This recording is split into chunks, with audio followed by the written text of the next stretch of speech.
Let's continue on with our attempt to make an oxygen-hydrogen torch. So I've determined that I can't use HHO. I'm going to have separated gases. So this piece is going to have to go. And we'll have to start collecting individually. That's not unexpected. So now what I need to do is come up with a way to collect and pressurize these gases. I don't want to use balloon pressure. It's just too low. So I've decided to try using this. So that's a compressed oxygen cylinder. This thing costs $10. It's got 56 liters of oxygen in it. So it's not a bad number. I don't know what the pressure is. This vessel is rated for 400 psi. So I'll be checking whether that's actually 400 psi or not. What I want to do is figure out a way to get this gas in this bottle, one for oxygen, one for hydrogen. I've been producing around 3 liters of oxygen an hour, which means that this is 19 or 20 hours worth of running my device in order to produce enough oxygen. In the meantime, while I'm producing enough oxygen to fill this bottle up, using a lot less than $10 worth of electricity, I assure you, I'm going to make 2 bottles worth of hydrogen. So what I need to do is I need to get low pressure this into this at high pressure. And how I'm going to do that is using this. This is a high pressure hand pump. Used primarily for paintball and air guns. It goes up to, I believe, 4,500 psi, which is obviously a lot more than I want, but it ought to easily handle the job as long as I can figure out a way to get gas from that into this and then from this into this. So that's my game plan. We'll just have to work our way through one thing at a time. And the first thing I want to work my way through is this. This is a regulator that I bought from a brewing company that is intended to attach this to a brewing vessel so that you can add oxygen to your brew. So let's do that first. This is a fascinating little device. It's made by a brewing company. It's intended to allow you to connect this stuff to your wort for making beer. A nice little hack, if you will. It's already kind of beaten up because I've taken it apart once. I don't want this kind of connector anyway. I want to come up with a screw fit connector, so that's not concerning. Let's go ahead and take it apart and see what's inside. Now, the issue for me right now is, first of all, it's a regulator. And second of all, it doesn't allow flow this way, so it's got a backflow protector. I've obviously got to disable that. Let's take this off first.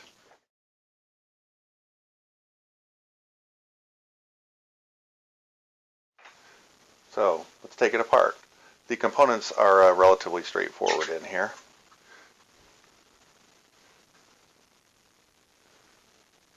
It's what you might expect, really. It's simply this thing to push down on a spring, which then pushes on this diaphragm. And if you notice,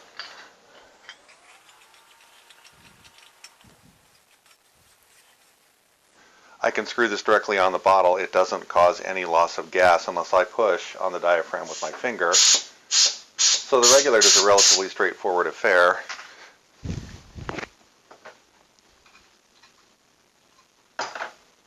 There's the disc, and inside of that is a tire valve.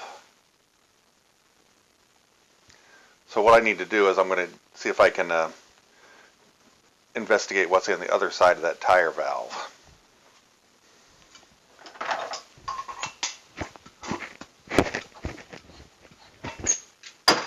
It's reverse threaded, which is causing me no end of brain fatigue. So here's the top of that tire valve, and here's the bottom. And inside of this pin, which is what actuates opening the cylinder, is this little thing right here that sat inside, a small copper device that pushed up on that pin to open the valve.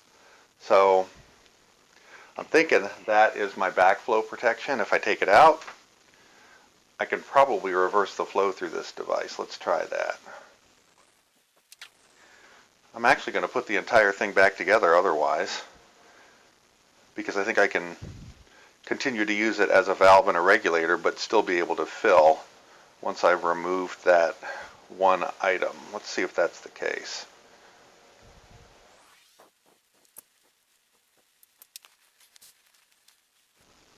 So I think I've been able to make it so that this thing flows both directions now. Let's see if I preserve the regulator function. I don't see why I wouldn't have done so. So there we have it. It still functions as a valve and a regulator.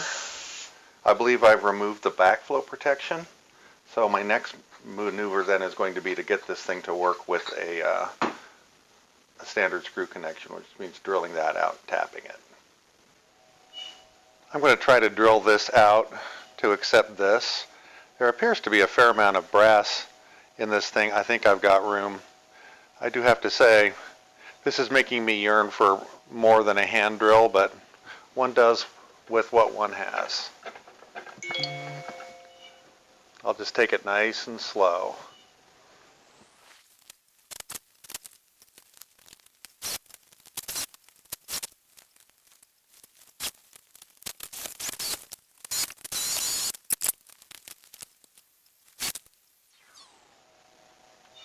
I appear to have managed to make the hole without major damage to most of anything. Now I just need to tap it out.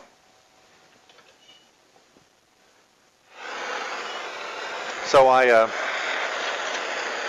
tried tapping it, but it really didn't work. So I drilled it out, and then we'll just try giving it a solder. It needs to hold reasonably high pressure, about 400 psi, but not massively high pressure.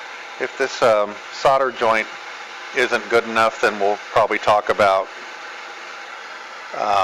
a brazed joint. But we'll just do this first and see what we get. Might take a little work here. This is a pretty big piece of metal. Let's just heat it right on up for a bit.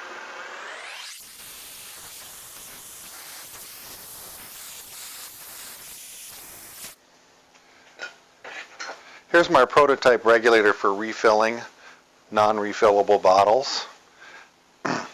Let's just try. Here, this is a brand new bottle of oxygen, never opened before. Let's see if we can figure out what kind of pressure is inside this puppy.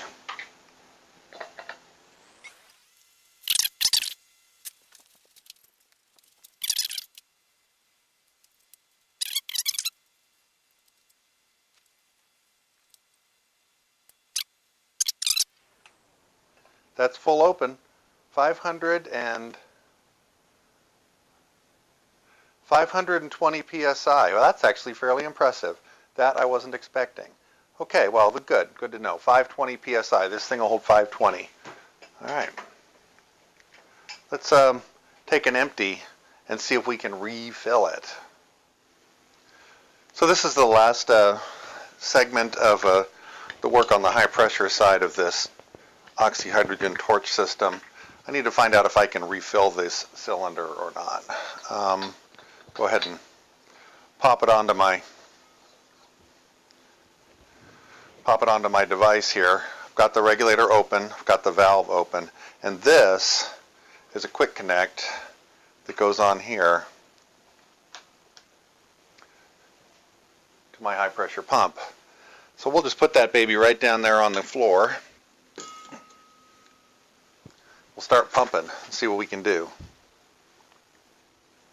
I have no reason to believe that I can't refill this cylinder. I don't find anything in the device that looks like it is a one-way valve that would prevent gas from going into the cylinder, but I won't know until I try. So let's just do a little pressurization and see what happens.